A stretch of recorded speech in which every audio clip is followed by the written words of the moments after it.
Okay, so we got this smaller tire on the car so that it can tuck up underneath the Model 3 knuckle.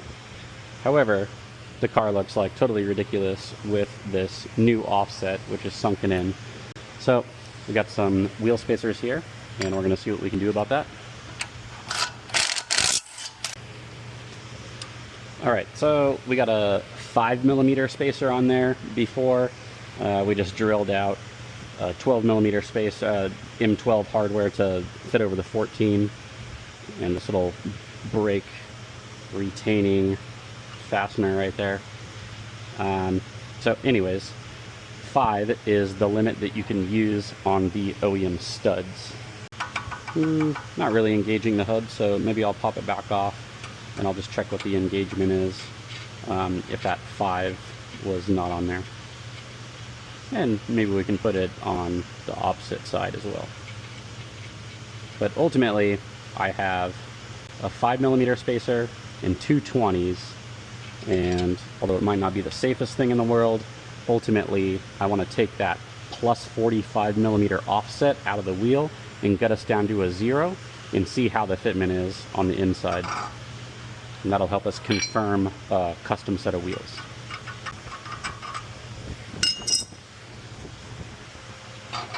Okay, let's check that hub engagement. What's going on here? So what's going on with this bolt-on type wheel spacer that has its own studs, because it is so wide, is that it doesn't have a relief for this little fastener that retains the rotor, unlike this guy right here. So we're just gonna have to take that off. That rotor is totally sandwiched in there, with or without this guy, so it's just not really necessary. So this one was stripped, and that sucked, but at least I got them out of there. I just started to like wedge a screwdriver in there and then just use the impact to get them out. So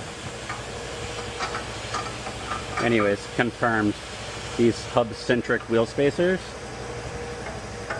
they fit on there real nice. And then let's get his slim nuts in there. First, let's double check what size. Okay, 21.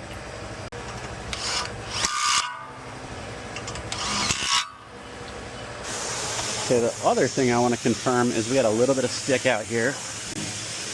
I want to confirm that we have some actual spacing in between each one of these studs, and we do. Looks like we have a nice little bit of relief. I'll go grab the calipers though and double check that. I'm gonna check this. Sticking out about 6mm. Can I bridge that gap? Not really.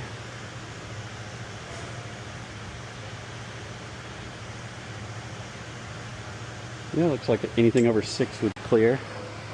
So just checking this guy. And it looks like we have about 10, so that's absolutely going to clear. Awesome.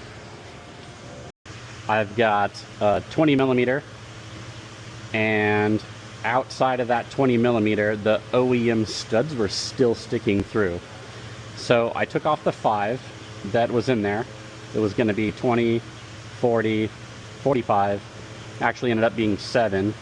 So on the OEM 45 offset, 9.5. We're actually sitting at -2 right now. Now, with that offset, the OEM wheel and tire now does clear this gooseneck. However, the OEM wheel and tire does have a little bit more rub going on back here, and also mostly the sway bar link. So we could customize the sway bar link a little bit by basically putting the joint on the other side of the sway bar. But for now, we're going to go ahead and mount up the Maxxis 235s that we had on there. And the wheel is now in a -2 offset configuration. So we're going to have the best possible clearance, knowing that It doesn't have every bit of clearance that we need because we don't have the bearing conversion with that 15 millimeter offset on the lower arms. So once we have that, then we'll have all the super steering angle clearance we need, no rubbing, and all will be well. It's just that there's only one prototype of that offset lower arm bearing conversion, and that happens to be on my car right now. So we'll just put this car back together and wait for some more parts to come in, and then we'll equip it with all the proper odds and ends for a super angle kit. So let's get that 235 4019 back on there. Should be perfectly fine for daily driving right now, without looking just totally sunk in there. So at least we'll have good looking fitment, even though there's still the reduced diameter on there. And then I think in the end, this will really inform a proper set of custom offset wheels and the proper tire. I think that we might end up kind of meeting in the middle. So something in between the 235 4019 and the 255 45.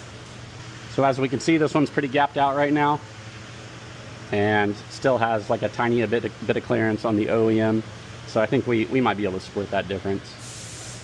But I think that we at least need to go down to a 9-inch width. So what we might end up settling on is something like 9 width and 0 offset. I think we can still run 235s, even though I'm running 225 on my Model 3.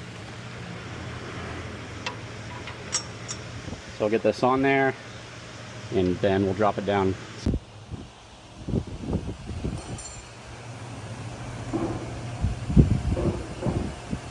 there it is, 19, 9.5, -2.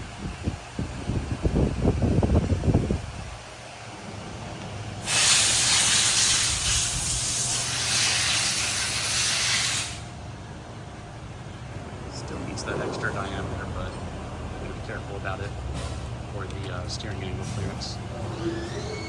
There is our proper offset.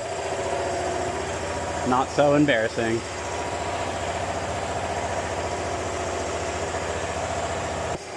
Removing the hockey pucks. It's tradition.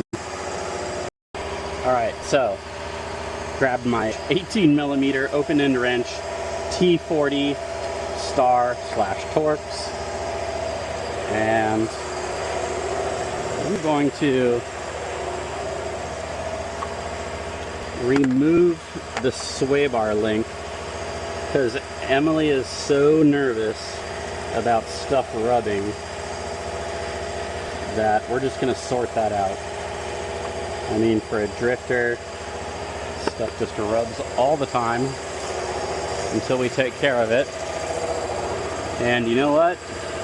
We're going to take care of it right now. Okay. So we got the 40 Torx right there. We got the 18 wrench. And we're just going to turn out this sway bar end link. You know, sometimes when we detach the front sway bars, we'll just zip tie the link out of the way. But let's just pop this off for now.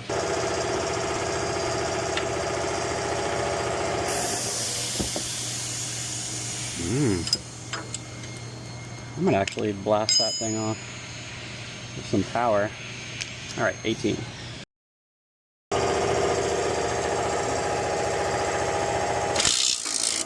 I'm just gonna take the rub point out. We're gonna go to the welding shop tomorrow, actually, and we might have an opportunity to turn that bottom joint 180 degrees. Might solve the problem as well. But chances are, while we're daily driving and sorting out some other stuff like the handbrake, a little bit of body roll probably won't matter. So let's do it.